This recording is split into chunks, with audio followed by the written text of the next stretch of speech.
Welcome to this video. In this video में आपके लिए लेके आ चुका हूँ जो है बेसिक्स का ये पूरा वीडियो रहने वाला है पूरा। और ये मैं प्योर बिगिनर के नज़रिए से मैं आपको बताऊंगा। मैंने बहुत कोशिश करा, बहुत इजी वे में आपको समझाने की कोशिश कर रहा हूँ, करूँगा इस वीडियो में। तो लेट्स स्टार्ट द वीडियो। अब मैं आपको, अगर आप एक कंप्लीट बिगिनर हो तो मैं आपके लिए एक पूरी प्लेलिस्ट बना रहा हूँ। तो आपको उस प्लेलिस्ट को वॉच कर लेना, जिससे आप जो है मार्केट के थोड़े बहुत एक्सपीरियंस आप ले सकोगे ईजिली।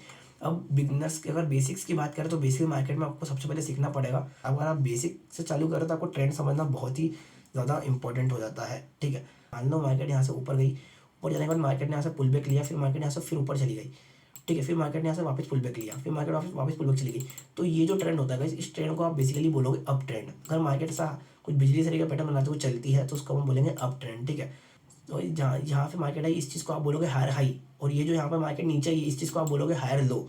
ठीक है, फिर मार्केट ऊपर जाती है, फिर आप बोलोगे हायर हाई, फिर आप बोलोगे हायर लो, फिर आप बोलोगे हायर हाई, फिर आप बोलोगे higher higher low. Down trend के लिए भी यही चीज़ होती है। अब मान लो जैसे मार्केट में अप ट्रेंड चला, सेम उसी की तरह होता है डाउन ट्रेंड। डाउन ट्रेंड में क्या होता है, इसका ठीक उल्टा होता है। डाउन ट्रेंड मार्केट में नीचे आ रही है, ठीक है, फिर मार्केट यहाँ से ऊपर की तरफ पुल बैक लेती है, फिर मार्केट नीचे आती है, फिर मार्केट ऊपर की तरफ पुल बैक लेती है, फिर नीचे आती है। जिसको गाइस इसको आप बोलोगे डाउन ट्रेंड, सिंपल सा। ठीक है कि गाइस ये आपके लिए एक डाउन ट्रेंड है।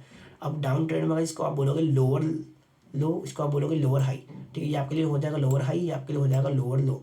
ठीक है, फिर सेम चीज़ यहाँ पर भी ये होगा लोअर लो, ये होगा लोअर हाई, ये होगा लोअर लो, और वो जो बनेगा वो होगा लोअर हाई। ठीक है, अब ये चीज़ कब तक होती है बेसिकली आपको समझना पड़ेगा।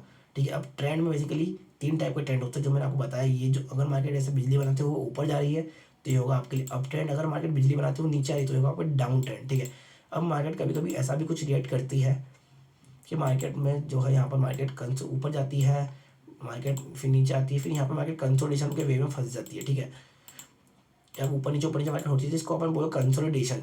इसको हम बोलते हैं कंसोलिडेशन, मतलब मार्केट एक जैसा मूव करती है। ठीक है, तो ये होता है बेसिकली कंसोलिडेशन होता है। ठीक है, अब कंसोलिडेशन के स्ट्रक्चर में ही यहाँ पर सपोर्ट एंड रेजिस्टेंस बनते हैं। सपोर्ट एंड रेजिस्टेंस होता क्या है मार्केट में और बनता कैसे एग्जैक्टली प्रॉपर, हर जगह सपोर्ट रेजिस्टेंस नहीं बनता है। ठीक है, जैसे मान लो मार्केट ने कुछ ऐसा पैटर्न बनाया, मार्केट ऊपर की तरफ गई, फिर मार्केट ने पुल बैक लिया, पुल बैक लेने के बाद मार्केट वापस से ऊपर की तरफ रिएक्ट करी। ठीक है, उसके बाद मार्केट नीचे आ गई, फिर मार्केट ने वापस पुल बैक लिया और उसके बाद मार्केट वापस ऊपर से चली गई। यहाँ पर मार्केट ने एम जैसा कुछ पैटर्न बनाया। अब आप इसको कंसिडर क्या करोगे, आप इसको एम कंसिडर करोगे। कुछ लोग यहाँ पर इसको एम बोलेंगे, कुछ लोग इसको डबल टॉप भी बोलते हैं। अब यहाँ पर अपन क्या बोले, अब अपन इसको सपोर्ट कंसिडर कब करेंगे, अपन इसको सपोर्ट कंसिडर कब करेंगे जब मार्केट यहाँ से ऊपर की तरफ आ जाएगा। और बेसिकली मार्केट, अब मार्केट ने मान लो वापस मार्केट यहाँ पर ऊपर आया और मार्केट ने यहाँ से पुल बैक ले लिया। ठीक है, और नीचे की तरफ मार्केट निकल गई, तो इस चीज़ को अपन बोलते हैं रजिस्टेंस। जिस भी लेवल से मार्केट बार बार जो है टकरा कर नीचे चली जाती है उसको अपन बोलते हैं रेजिस्टेंस। ठीक है, इसका एक बहुत इस पर्टिकुलर स्ट्रक्चर को आप बोलोगे रेजिस्टेंस की, ये रेजिस्टेंस का जोन है। अब इससे ये आप ये अनुमान लगा सकते हो, आप ये अंदाज़ा लगा सकते हो। अब आप ये अंदाज़ा लगा सकते हो कि अगर मार्केट फ्यूचर में यहाँ तक आती है तो ये चांस है कि मार्केट यहाँ से टकरा के वापस नीचे जा सकती है। इसलिए ये लेवल आपका इंपॉर्टेंट होता है। ठीक है, इसका ही सेम उल्टा होता है सपोर्ट। अब सपोर्ट भी अपन, अगर सपोर्ट का भी एग्जांपल अपन ले लेते हैं यहाँ पर। ठीक है, अब जैसे कि मान लो अगर कुछ ग्राफ पैटर्न मार्केट बनता है जिसमें से मैं आपको इंपॉर्टेंट ग्राफ पैटर्न जो है यहाँ पर समझा देता हूँ।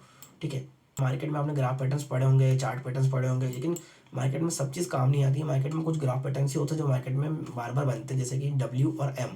सब मोस्ट जो है पॉपुलर यही होते हैं मार्केट में। डब्ल्यू सबसे ज़्यादा बनता है मार्केट में। डब्ल्यू आपको दिखेगा बनता हुआ कुछ ऐसा, डब्ल्यू आप समझते हो कुछ डब्ल्यू मान लो ऐसा होता है, लेकिन डब्ल्यू आपको कभी भी सीधा बनता हुआ कभी आपको डब्ल्यू दिखेगा ही नहीं मार्केट में। डब्ल्यू जब भी आप देखोगे डब्ल्यू का या तो ये जो लो है, ये लो या तो यहाँ पहुँच जाएगा, ये लो या तो यहाँ पहुँच जाएगा। ठीक है, मैक्सिमम अगर मैं आपको बात करूँ तो मैक्सिमम आपको ये चीज़ ऐसी देखने को मिलेगी। ठीक है, डब्ल्यू आपको मैक्सिमम मार्केट में ऐसा ही देखने को मिलेगा। आप चाहो तो देख लो जाके, मार्केट में डब्ल्यू को ऐसा ही देखने को मिलेगा मैक्सिमम टाइम पे। सेम ऐसा ही होता है, इसके उल्टा सी होता है एम। अब मैं आपको एम भी समझा देता हूँ। सेम इसका उल्टा होता है, इस मार्केट में एम होता है। एम मार्केट ऊपर जाती है नीचे आती है। अब यहाँ पे मार्केट जो है एम बनाती है। जब मार्केट में एम कुछ ऐसा अगर आपको नहीं देखा होगा तो मार्केट में एम कभी ऐसा आपको दिखेगा ही नहीं। बहुत कम चांस होते हैं कि मार्केट आपको एम ऐसा दिखे। अगर आपको एम ऐसा दिख रहा है मतलब समझ लो वहाँ पर लिक्विडिटी वगैरह सब कुछ, वहाँ पर ट्रैपिंग वगैरह चली थी। ठीक है, अगर मार्केट में एम आपको या तो ऐसा बनता हुआ दिखेगा या तो ऐसा बनता हुआ दिखेगा। ठीक है, एम आपको या तो ऊपर दिखेगा या तो नीचे बनता हुआ दिखेगा। ठीक है, आपको आइडेंटिफाई करना पड़ेगा कौन सा एम है और कौन सा डब्ल्यू है। ठीक है, टेंशन मत लेना, मैं एक एक चीज़ जो भी मैंने आपको समझाई है वो चीज़ मैं आपको चार्ट पर भी ले जाके समझा दूंगा, जिससे आपको क्लियर हो जाएगा कि मार्केट में सपोर्ट रेजिस्टेंस काम कैसे करता है। ठीक है, डब्ल्यू बन चुका है, एम बन चुका है यहाँ पर अपना। क्लियरली। अब यहाँ पर उसके बाद आता है एक और पैटर्न जो मार्केट में बहुत बार बनता है, वो होता है head and shoulder. Head and shoulder मैं आपको सब बना के बताता हूँ हेड एंड शोल्डर होता है कैसा है। जैसे मान लो मार्केट ऊपर गई, ठीक है, मार्केट ने एक लो लिया, एक हाई लिया, एक लो लिया, फिर मार्केट ने एक न्यू हाई लिया, ठीक है। फिर मार्केट क्या करती है, यहाँ से एक न्यू लो लेने की जगह मार्केट यहाँ तक आ जाती है, और फिर मार्केट यहाँ पे ऊपर जाने के बाद इस पर्टिकुलर लेवल को नीचे आ जाती है। तो इस पैटर्न अगर आपको मार्केट में दिखता है तो वैसे आप बोलोगे हेड एंड शोल्डर, कि जिसमें आप हेड एंड शोल्डर भी मार्केट में आपको कभी भी सीधा बनता हुआ दिखेगा ही नहीं। कभी आपको ये चीज़ यहाँ पर पहुँची हुई दिखेगी, ये चीज़ आपको यहाँ पर पहुँची हुई दिखेगी।